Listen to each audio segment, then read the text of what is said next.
Welcome back to our channel. I am Rachna Goyal, practising company secretary. अगर आपका एक LLP है, लिमिटेड लायबिलिटी पार्टनरशिप है, जो कि इंडिया में रजिस्टर्ड है, तो ये वीडियो आपके लिए बहुत जरूरी है। हम बात करेंगे एलएलपी एनुअल रिटर्न फाइलिंग की, जिसकी ड्यू डेट 30 मई of each financial year fall करती है। Every LLP registered in India must file Form 11, its annual return, regardless of whether it has conducted any business during the financial year or not. ये सुन के बहुत लोग surprise होते हैं, हमारा business तो चला नहीं, एलएलपी में कोई ट्रांजेक्शन नहीं हुआ, तो हम फाइल क्यों करें? Non active and zero transaction LLP still compulsory file form 11, कोई एक्सक्यूज नहीं चलेगा। Form filing is mandatory.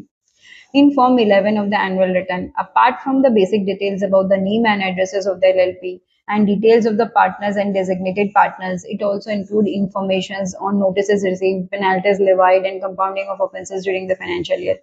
It also includes details of partner or designated partner changes and the list of entities in which such partners are directors or partners.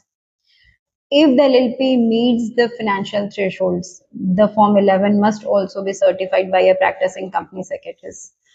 Filing करते वक्त कुछ common mistakes होती है जो avoid करनी चाहिए, जैसे incorrect amount of contribution entered in form 11, filing form 11 without checking previous year pending filings.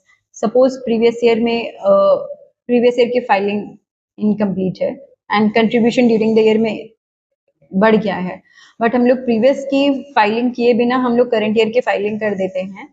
Previous जो भी फॉर्म्स पेंडिंग है फॉर कंट्रीब्यूशन अमाउंट इंक्रीजिंग की, तो हम लोग करंट ईयर की फाइलिंग कर देते हैं, तो वो ओवरलैप हो जाता है, which is a big mistake which should be avoided. Previous year की जो भी पेंडिंग फाइलिंग्स है, चाहे वो फॉर्म 11 हो या कोई और अमाउंट कंट्रीब्यूशन इंक्रीज की हो या चेंजेस इन पार्टनर्स की हो, वो फॉर्म्स की फाइलिंग की कंप्लीट करके ही फॉर्म 11 की फाइलिंग करनी चाहिए।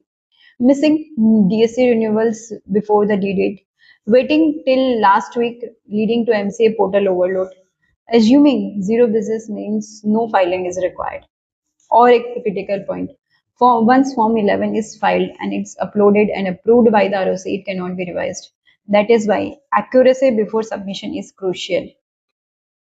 If you find this video useful, please press the like button, subscribe to our channel and share the video.